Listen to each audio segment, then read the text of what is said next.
నమస్తే, welcome to yo-yo TV. ఉమ్మడి గుంటూరు జిల్లాలో టీడీపీ కూటమి ప్రచారంలో దూసుకెళ్తున్నారు. ముఖ్యంగా గుంటూరు పార్లమెంటు పరిధిలోని కూటమి నేతలంతా కలిసికట్టుగా ప్రచారం చేస్తున్నారు. దీంతో గుంటూరు టీడీపీ గ్రాఫ్ మరింత పెరిగిందని సర్వేలు చెబుతున్నాయి. ఈ క్రమంలో కూటమి అభ్యర్థుల్లో మరింత జోష్ పెరిగింది. దీంతో ప్రచారంలో వేగం పెంచారు. ప్రధానంగా పెమ్మసాని చంద్రశేఖర్ ప్రచారంలో దూసుకెళ్తున్నారు. తాజాగా పెదకాకాని మండలం తక్కెళ్లపాడు, వెంకట కృష్ణాపురం, ఉప్పలపాడు, నంబూరు తదితర గ్రామాలలోని ప్రచారం నిర్వహించారు. పొన్నూరు నియోజకవర్గ అసెంబ్లీ టీడీపీ అభ్యర్థి ధూళిపాళ్ల నరేంద్ర కలిసి ప్రచారం చేశారు. ఉప్పలపాడులో వైసీపీ నుంచి టీడీపీలోకి భారీగా చేరికలు జరిగాయి. కార్యకర్తలకు పసుపు జెండా కప్పి పార్టీలోకి ఆహ్వానించారు పెమ్మసాని.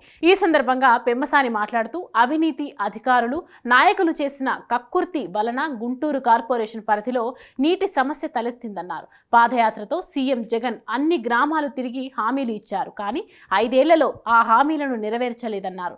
అనంతరం ధూళిపాళ్ల మాట్లాడుతూ ఉప్పలపాడులో ఉన్న ప్రతి రోడ్డు కూడా టీడీపీ హయాంలో వేసిందన్నారు.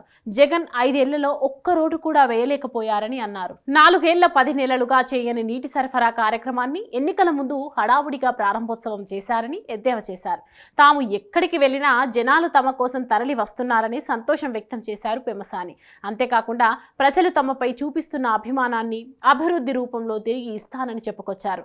రాష్ట్ర చరిత్రలో చెట్లు నరికిన నాయకుడు ఎవరైనా ఉన్నారు అంటే అది జగన్ మాత్రమే అని నంబూరు ప్రచారంలో పెమ్మసాని వ్యాఖ్యానించారు. ఈ ప్రచారంలో పొన్నూరు నియోజకవర్గ జనసేన సమన్వయకర్త వడ్రానం మార్కండేయులు, పెదకాకాని మండల జనసేన అధ్యక్షుడు వెంకటరావు, టీడీపీ రాష్ట్ర మైనారిటీ అధికార ప్రతినిధి మోసిఫ్, టీడీపీ నాయకులు ఉగ్గిరాల సీతారామయ్య, టీడీపీ నాయకులు తాళ్ల వెంకటేష్ యాదవ్ తదితర టీడీపీ, బీజేపీ, జనసేన నాయకులు పాల్గొన్నారు.